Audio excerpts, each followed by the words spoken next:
This is Alan from Primordial, and you are listening to the Brutally Delicious podcast. One, two, three, four. The Brutally Delicious podcast. The Brutally Delicious podcast. The Brutally Delicious podcast. The Brutally Delicious podcast.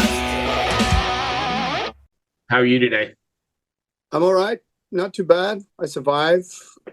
Greetings from cold, rainy, miserable Dublin, but it's not so bad. Is it really cold up there already? I mean, here it's like sideways wind chill. So okay. It feels colder than places that are colder, but it is what it is. It's uncharacteristically warm here in the southern United States in Virginia. Okay, I see. All right. So anyway, let's talk about how it ends. 10th record. I guess we could start right there. First of all, I love the record, and I was wondering, when you were writing it, do you ever have any difficulty not writing the previous Primordial record? Does that make sense? Do you have any trouble not revisiting the older stuff? Yes, and sometimes you do.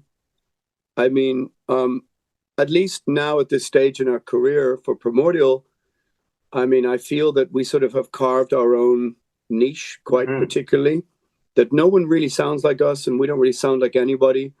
So sometimes you might play a riff and think to yourself, I think this sounds like The Fires from the debut album. And there's a part of you that feels, well, you know what? I think at this stage of the game, 30 odd years in, if there's something, a kind of vague echo of what has been before, then that's okay if you've sort of forged your own style. So, I mean, the Primordial style is quite particular. We don't have an uncomfortable electronic period, or we never really strayed too far from the path that we were moving along. So this new album is a bit more epic heavy metal than the last one. The previous one was a bit, I think, darker, a bit more gloomy, introspective. This one's a bit more angry, a bit more epic metal, maybe. So the answer is we try not to think about really much, in the sense that you don't second guess yourself. You just try and follow what feels the right thing to do instinctually. And if it sounds like Primordial, it sounds like Primordial. And if it sounds like a riff that's been before, I mean, look, if it's a good riff, it's a good riff, I guess, Makes sense. You ever imagine, you said you've been doing this 30 years, ever imagine you'd still be at this 30 years later? No, not really. I knew I would be still sitting here wearing a fucking Carnivore shirt some 30-odd years after the first time I heard Carnivore. Like, I knew I was a heavy metal for life. The moment I heard Prowler by Maiden somewhere in the mid-'80s, when the needle hit the groove, and that opening riff, I was like, okay, that's me to the grave. And I mean, here, that's still the same, 40 or whatever it is, 35. How many years is it since I heard that? 80. Yeah, okay, 40 years, I guess. So that's not changed. As for a band, well, most bands never make it past the first 2 or 3 gigs. So I knew once we made the demo that we would make an album. And then once we made the second album and started to play some gigs in Europe, I knew, okay, so there's a bit more legs in this than I thought. And then all of a sudden, a decade goes by, and then 2 decades, and well, here you are. You're an entirely different set of atoms you were 30 years ago. But it feels like it was only a blink of an eye ago, but it also feels like a complete other, well, it was another century, right? So it kind of feels like both things simultaneously. It's funny. That's good. And it's funny you mentioned, like, you have that one moment with Prowler. For me, it was Diary of a Madman, back in high school. I remember walking into the store knowing nothing about Ozzy and seeing that record on the shelf. I'm like, what the hell? And that the drums, I'm done. Yeah. Wholeheartedly forever. And that song itself, goddamn, what a song that is. Oof. That's a good record to like how shall we say, to launch your ship, and from then on it's been, even that record is still, I listen to it almost daily. That record holds up. It's just insane. Yeah. It's a Stone Cold classic. Yeah, absolutely.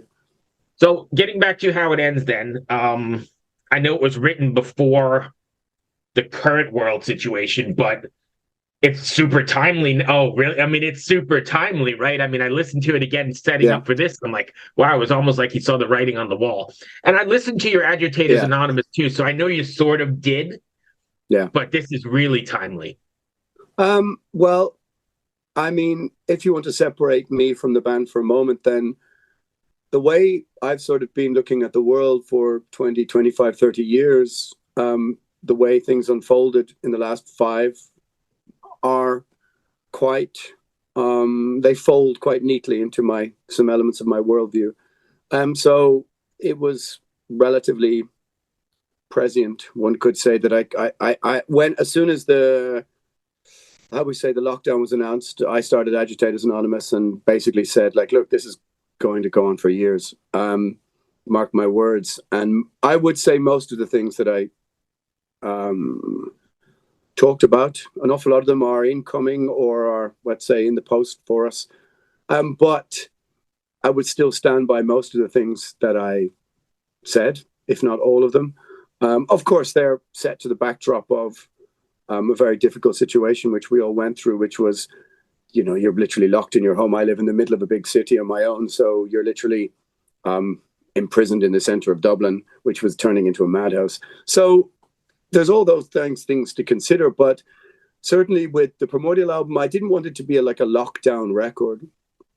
But what I did want to do was to use elements of what happened to maybe inform the idea that how it ends is deliberately titled so to make it cryptic, but it's also to consider our relationship to liberty, which I think is the most important word in any language, our relationship to liberty, but not make it a modern record to look back at, let's say, romantic figures from 100, 120, 130 years ago in different cultures that inspired our relationship to want intellectual, physical, bodily autonomy from institutions of authority and state, and the desire and will towards those processes. And that was sort of what inspired me. I didn't want to make it, it's very simplistic way to say, well, this is a modern kind of record. So I took some elements of, let's say this, if To the Nameless Dead is an album about the movement of border, an empire, a nation and state, this is about the people within those boundaries who rebelled and resisted against the machinations of authority. So it's a kind of like a rebel record, like an outlaw record, almost like a protest record, like a resistance record, and that has echoes of what just happened to us as a society, and also it goes back 100, 120, 130 years to, let's say, the beginning of the 19th century in the lead up to the First World War. But it's also personal. It's also for people. There's very simple tropes as well in it. Sometimes you have to wrap up a complicated process in a very simple phrasings. So it's kind of for anybody who felt senses of injustice or kind of felt that they didn't have an angry voice speaking through musical terms, because musicians really their job should be to try and on some level hold speak truth to power. And I saw an awful lot of the metal scene conforming. Yeah, and it's funny you say that because, like, historically, right, the 60s did it, the 70s did it. There's always been that sort of, I guess, to quote you, truth to power, right? Or some kind of mirror up to society and say, here's where you're fucking up. Yeah, musicians used to rebel against the state narrative and corrupt politicians. And I saw in the metal scene an awful lot of people seem, at least for me, conforming to the narrative handed down to them by, as always, corrupt politicians hand in hand with a media narrative. And I just thought, well, this is not for me. My own small microcosm of a way, brought me some heat, some enemies, some people pissed off at me. Sure. But I stuck to it, and same thing as I always did through all the interviews and all the old press, and went, well, look, for me, skepticism is the only rational perspective on any position, regardless of what it is. And too many people were, propagandized And if you were able to try and step outside of your emotional stasis in relation to these things, be objective, I think we were played. And so I think it should be the job of artists to at least try and speak to that. But an awful lot of people were in lockstep with the narrative, and that's it disappointed me, you know. Yeah, but to be fair though, and you might disagree with me totally, and this has nothing to do with Primordial, so we'll stop talking about this shortly. But do you feel like, I feel like some of those people are. Hey, this is Chris Santos, host of Delirious Nomads, the Blacklight Media podcast, part of the Sound Talent Media Podcast Network. Delirious Nomads is a podcast about all things heavy metal, as well as breakdowns of your favorite combat sports. And me being a chef and all, we'll be riffing on some food talk every week with very special guests from across the globe. Listen and subscribe at soundtalentmedia.com. That's all the news they've gotten, right? That's all that's what you're being fed, that narrative, right? At least here in the States. So for me, I go outside and listen to like BBC News, or I listen to Australian news, sometimes even Al Jazeera, because you're getting news that's not filtered through Democrat, Republican, or any of that stuff. Does that make sense? Of course. Our partisanship was channeled by the powers that be in a very simple divide and conquer ideal, which of course meant that you ramp people against each other rather than have dissent against the system that, you know, that sort of creates that situation.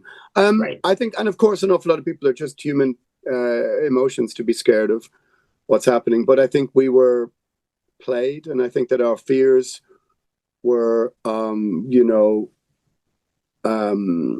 weaponized against us. That's my feeling. And maybe I just had the space and the time and the mental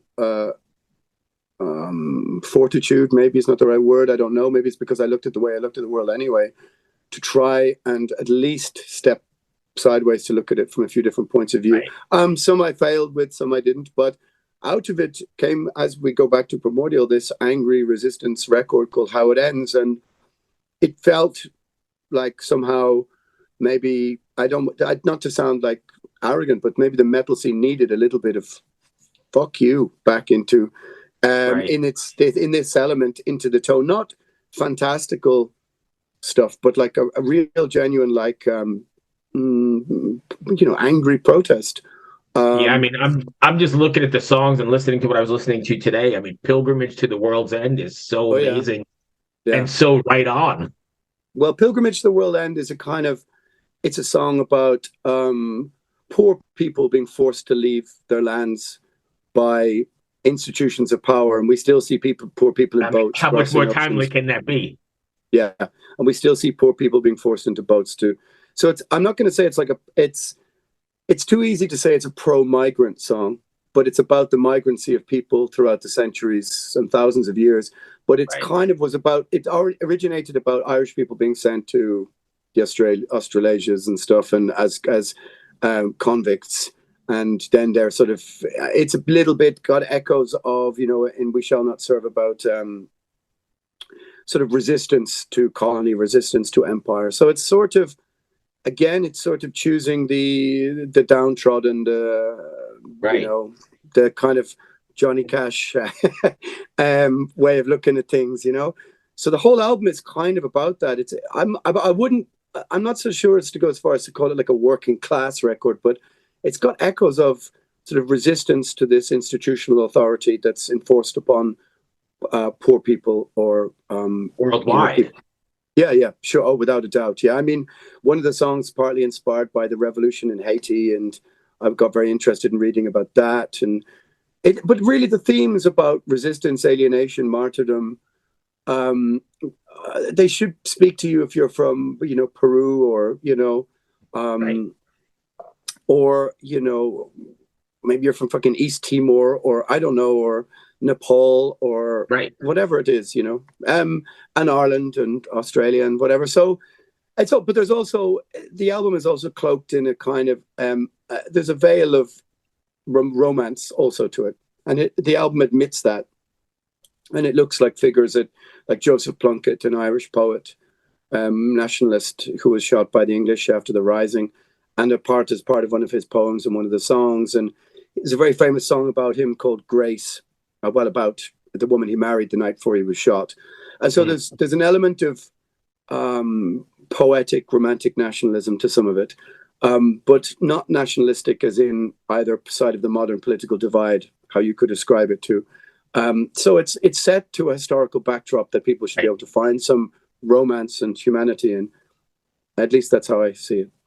I'm loving it. I mean, the first 4 tracks of this thing really take you on a journey, and they're long too, right? They're like 8 minutes long each. Yeah, always, yeah.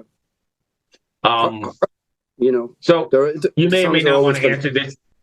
You may or may not want to answer this one. I was doing some research on here, and some of the scuttlebutt and buzz is this may be the last Primordial record, and that's what that's hitting at. Is that something I never thought of that? No, not really. I did it on purpose. Okay.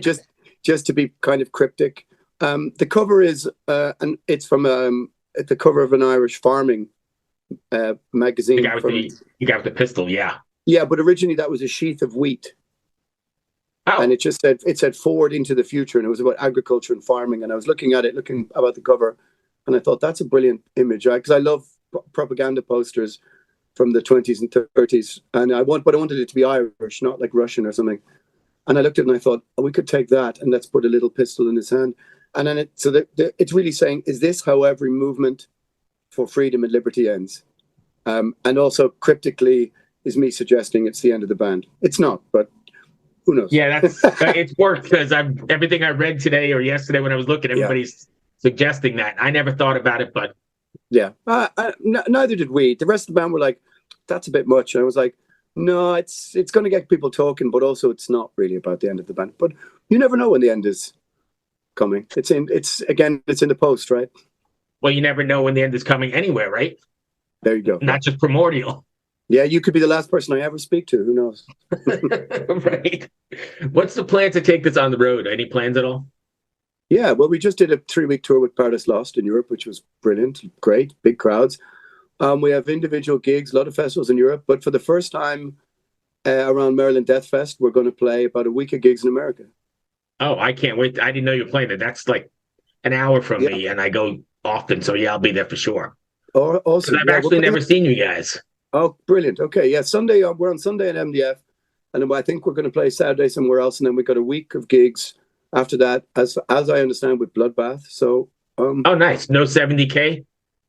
The problem with 70K is, and every year we talk to them, it's like it's a week out of working men's lives, right? Which justifying to wives and families. Yeah, no, I get that. Is difficult. Kind of like, here you go, stay in Ireland where it's miserable and rainy while I swan around. Go hang in the Bahamas, right? No, I get that. I've been there like 3 times, and it was cool. But the problem is, if we take that week off, it's a week off some other more practical things in parentheses. We can't do something else. I'd like to go, but maybe a karaoke version would be good. Oh yeah. So that's going to bring me to the end of what I had. Hey, this is Chris Swinney, formerly of the Ataris and currently host of That One Time on Tour, part of the Sound Talent Media Podcast Network. Have you ever wondered what it's really like on the road? The highs can be euphoric, but the lows can be crushing. Join me every week as I chat with industry pros about what it's like living out their wildest dream and, in some cases, their worst nightmare. Past guests of the show include members of NoFX, Pennywise, Bad Religion, and more. Listen and subscribe at soundtalentmedia.com.